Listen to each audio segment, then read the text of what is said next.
is a very popular treat that people enjoy all year round. The main reason as to why it is so popular is because of how easy it is to customize it. With the main ingredient being ice, the only thing that you have to change is the syrup that you use. You can mix and match flavors to make your dream combination. Although this sounds relatively easy, I mean, how hard can it be? It's only 2 ingredients. It is actually pretty difficult to make the perfect shaved ice.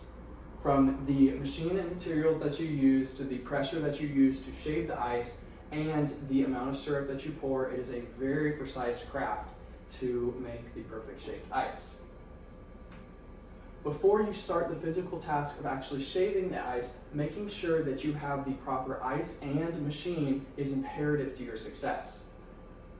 Using a block of ice rather than ice cubes or crushed ice allows for a much finer snow to be in the final product. With these machines and blocks of ice, you often have to load the ice into the machine. This means that the ice will have a much more regulated temperature and stay cold for much longer. After you have the machine ready, it is time to make the shaved ice. When shaving the ice, using a small amount of pressure when pushing down on the block is very important because it allows for much finer snow and it makes sure that you do not have big chunks of ice slipping through the cracks and getting into the cup. When shaving the ice, make sure that it is above the lip of the cup because it will condense slightly once you pour the syrup on top of it. After you have shaved the first layer of ice, it is now time to pour the syrup. Pouring the syrup 3 seconds in the middle and then 3 seconds around the edge of the ice is important to make sure you have not too light of syrup and not too heavy of syrup. I also recommend poking a hole in the center of the ice when pouring in the middle to allow for more even distribution of the flavoring.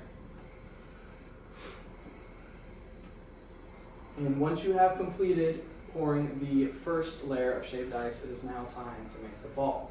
The ball is one of the most iconic parts of shaved ice and what most people think about when they think of this frozen treat.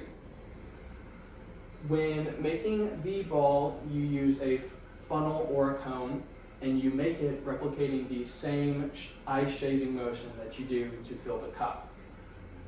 Make sure to put the ball on very carefully because it is very delicate since it is still snow and you bear the risk of it crumbling.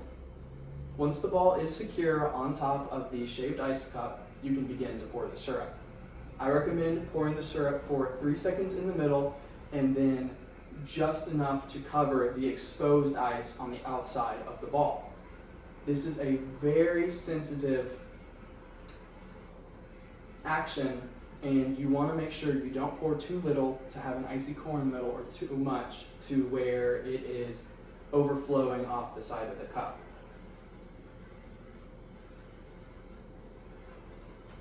And there you have it. You have made the perfect shaved ice. You can add any types of accessories that you'd like or just enjoy it as is. Practicing these actions that I have taught you today will help you to perfect this sweet treat. Thank you for your time.